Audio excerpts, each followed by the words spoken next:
தேனி ஒருங்கிணைந்த நீதிமன்ற வளாகம் முன் 21ஆம் தேதி 12:30 மணி அளவில் தேனி வழக்கறிஞர் சங்கம் சார்பில் ஆர்ப்பாட்டம் நடைபெற்றது. 2 நாள் நீதிமன்ற புறக்கணிப்பிலும் ஈடுபடுவதாக தெரிவித்தனர்.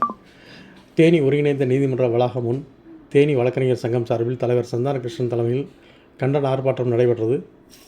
இந்த ஆர்ப்பாட்டத்தில் ஒசூர் வழக்கறிஞர் படுகொலை செய்யப்பட்டதை கண்டித்தும், வழக்கறிஞர்களுக்கு பாதுகாப்பு சட்டத்தை உடனடியாக இயற்ற வலியுறுத்தியும், அவ்வாறு சட்டம் இயற்றப்படாவிட்டால் தொடர் போராட்டத்தில் ஈடுபட உள்ளதாகவும், வழக்கறிஞர் ஒவ்வொருவருக்கும் லைசன்ஸுடன் கூடிய துப்பாக்கி வழங்க வேண்டும் என்றும் வலியுறுத்தியும், படுகொலை செய்யப்பட்ட வழக்கறிஞர் குடும்பத்திற்கு நஷ்டஈடு தொகை வழங்க வேண்டும் என்று வலியுறுத்தியும் கண்டன கோஷங்கள் எழுப்பி ஆர்ப்பாட்டம் நடைபெற்றது.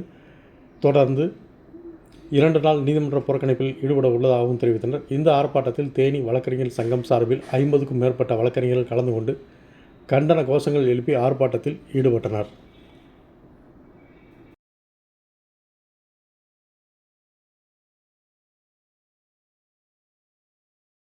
படுகொலையை கண்டித்தும், வழக்கறிஞர்களுக்கு பாதுகாப்பு சட்டத்தை இயற்ற கோரியும் தேனி வழக்கறிஞர் சங்கத்தின் முன்பாக ஒரு ஆர்ப்பாட்டம் நடைபெற்றது.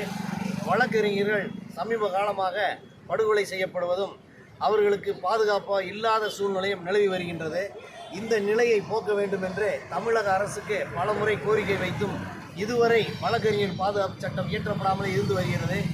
எனவே இந்த வழக்கறிஞர்களுக்கு உடனடியாக தமிழக அரசு பாதுகாப்பு சட்டம் இயற்ற வேண்டும். அவ்வாறு இயற்றவில்லை என்றால் வழக்கறிஞர்கள் தொடர் போராட்டத்தில் ஈடுபடும் என்பதை இதன் மூலமாக தெரிவித்துக் கொள்கின்றோம். அத்துடன் இல்லாமல் படுகொலை செய்யப்பட்ட வழக்கறிஞர்களுக்கு நஷ்ட ஈடாக, இழப்பீடாக தொகையை வழங்க வேண்டும் என்றும் இந்த ஆர்ப்பாட்டத்தின் மூலமாக நாங்கள் தெரிவித்துக் கொள்கின்றோம். நன்றி, வணக்கம். இன்று வழக்கறிஞர்கள் இதை தொடர்ந்து இன்று வியாழக்கிழமையும் வெள்ளிக்கிழமையும் நீதிமன்ற பணியிலிருந்து விலகி இருக்கின்றோம்.